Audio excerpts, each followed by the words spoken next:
Welcome to One Tired Teacher, episode 272, How to Make Christmas Science Actually Magical, Not Just a Mess. So today we're talking about how to incorporate Christmas into science.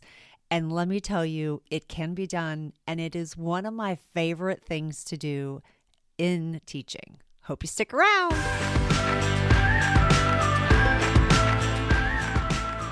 Welcome to One Tired Teacher. And even though she may need a nap, this teacher is ready to wake up and speak her truth about the trials and treasures of teaching. Here she is, wide awake. Wait, she's not asleep right now, is she? She is awake, right? Okay. From Trina Debery Teaching and Learning, your host, Trina Debery. Hey, welcome back. All right, so we are talking about adding Christmas to adding science into the Christmas season, or like actually teaching science and adding a little bit of Christmas into science.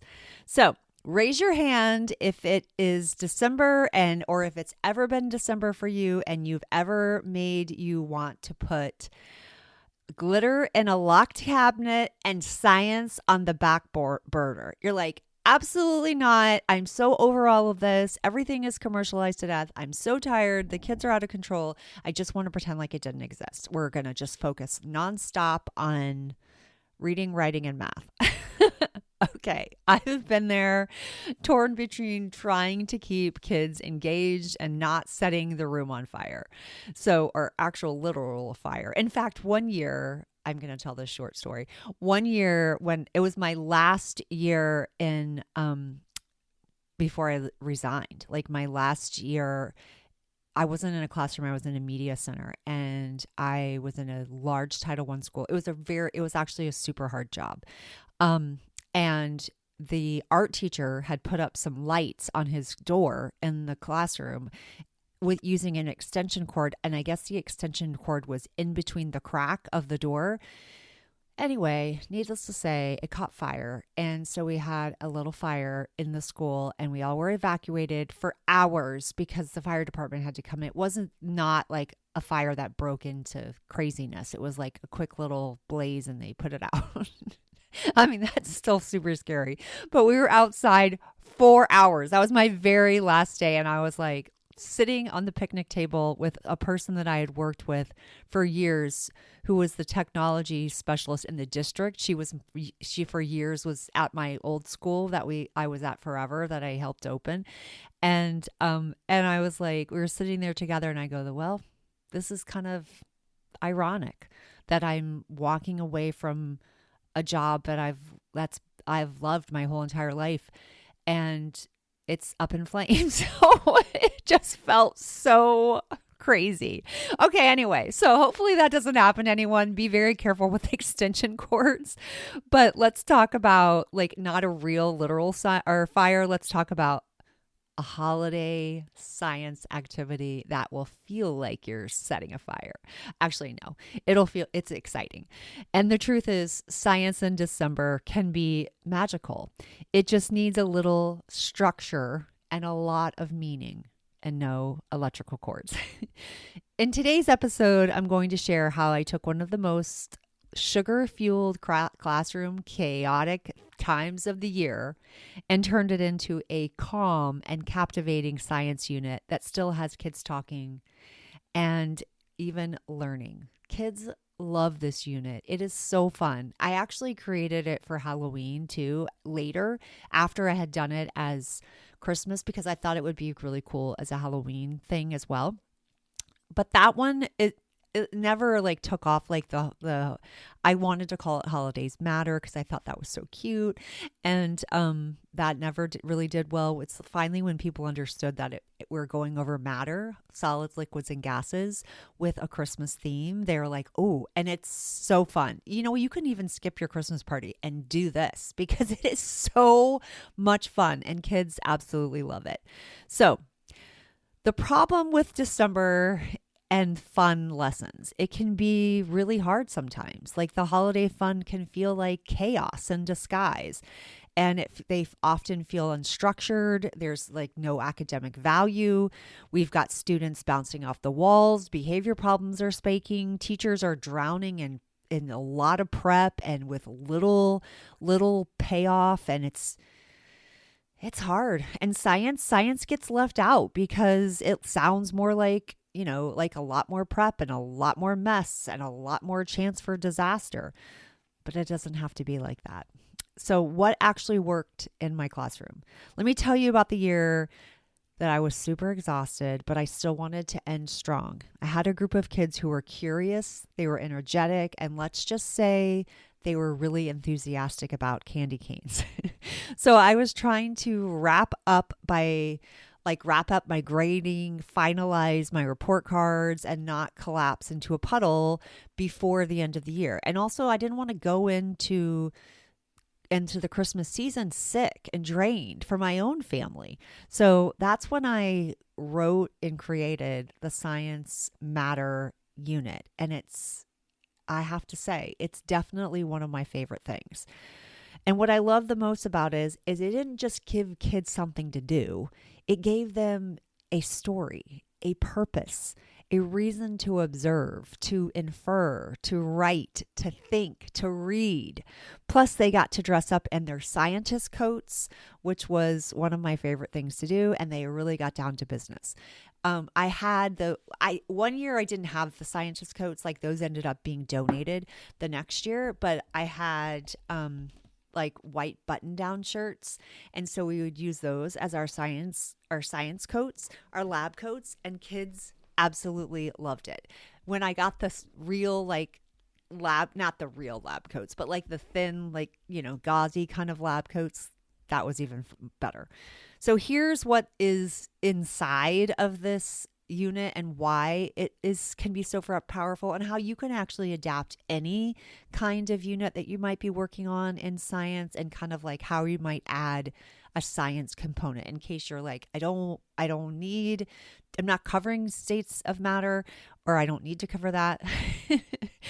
I mean, if you're a second grade teacher, then you probably do need to cover it. So that's just one thing to think about, and then sometimes we get stuck on pacing guides, which I think is why I created the Halloween version, because in the beginning, matter was covered in December, and then they changed it to October, and I'm like, no.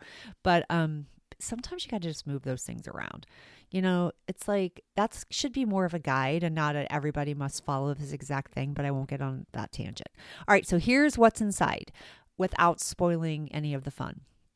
So one of the activities, it definitely has all kinds of reading included, nonfiction reading passages with questions, and they're not really passages, they're kind of written with Christmas characters and some fun little visuals. There are questions that are standards based, and then there's several different experiments. We've got Reindeer, who explores solids, liquids, and gases, which we're using balloons inside of stockings. And I'm going to say this is not a no prep activity. This is a low to mid level prep.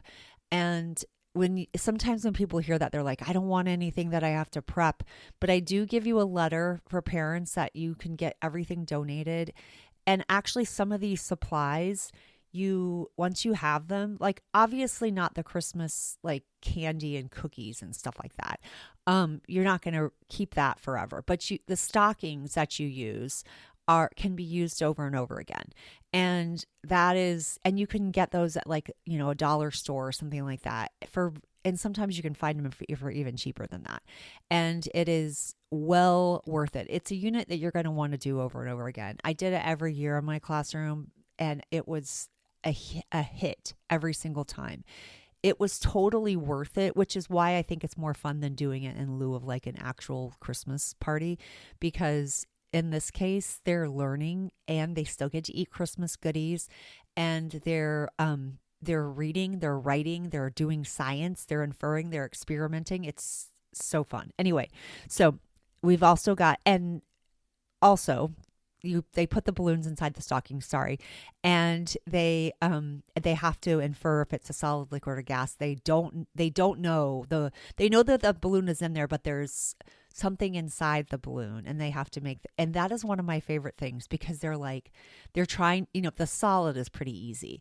They reach their hand down in the stocking, and they're feeling around, and they're like, is it a solid, liquid, or gas? And they're like, a solid, and or gas, and then the gas is air. So then they get to like open up the stocking and cut the balloon open and see what's inside, and every time it's air, they're like, it's air. And they're so excited, and it is so fun. It is so fun. I've recorded it several times, and I'm just like, I love how excited they are over air. Anyway, this is actually a freebie. I've taken that little fun Reindeer explores solids, liquids, and gases.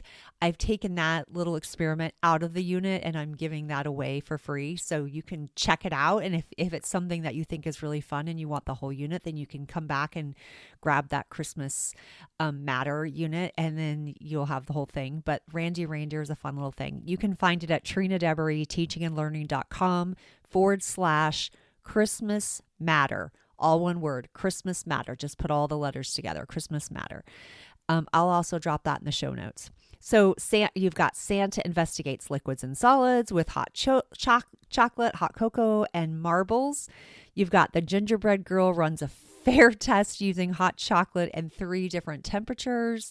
We've got Mr. Snowman tests with floats. It tests what floats and what sinks. So we got sinking and floating, which is a standard that we have to cover in milk.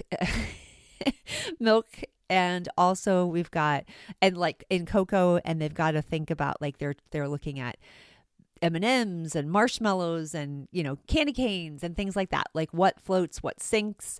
And that's a really interesting little floating and sinking activity. We're also looking at the changing states of matter when we're looking at like the cocoa mixing with milk, just regular warm temperature milk, or when we change it to hot milk or hot water, and what a difference that makes. So that's a really interesting thing for kids to see.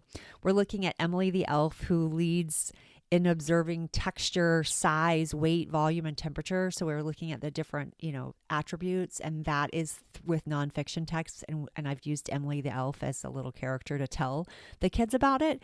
And everything is tied back to real standards. And yes, there is some prep, like I said, but here's the best part, and that is that I've included a pre-written letter for parents, and you just have to gather those supplies. It really only takes a little bit of planning, and then you have got days of excitement. And you can do it in one day if you want. You can do it in several days, because there is like different components, and it's kind of broken up.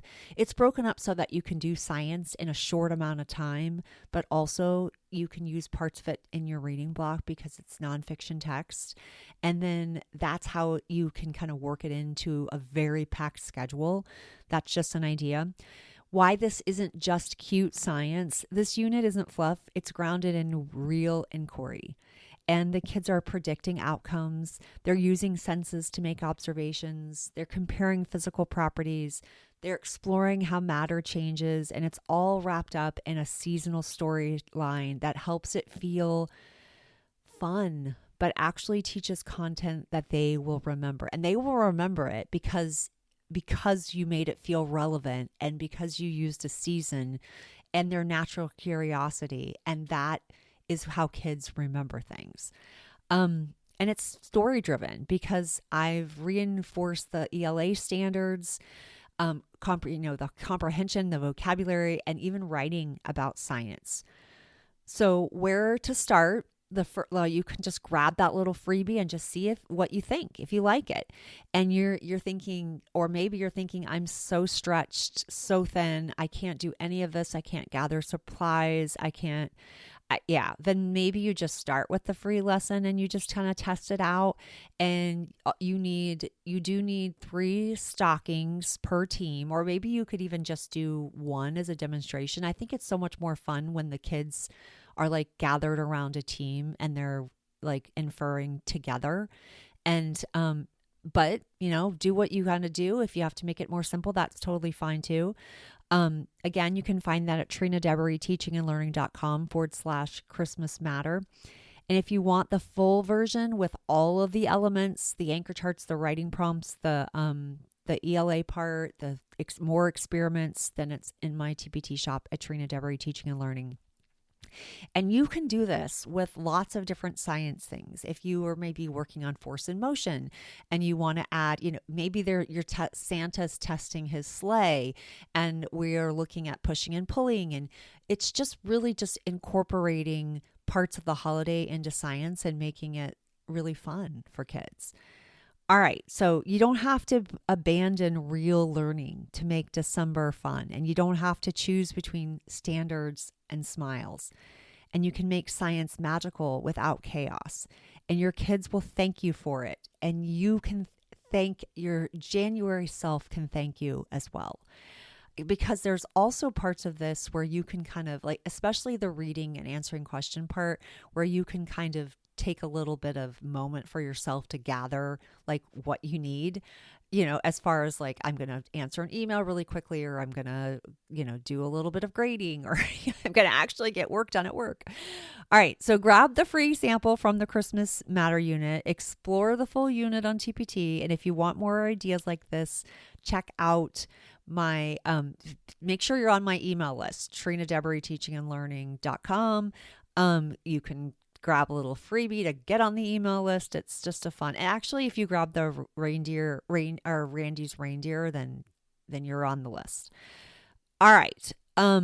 It's definitely one of my favorite things to hear when kids are like, I didn't know science could be so much fun. That is or feel like such a game. I've heard that before too. That's when you know that it's working. All right. So that wraps up this week's episode. Hopefully you are thinking, oh my goodness, how can I add Christmas to science? Because it can be so fun. Until next time, sweet dreams and sleep tight.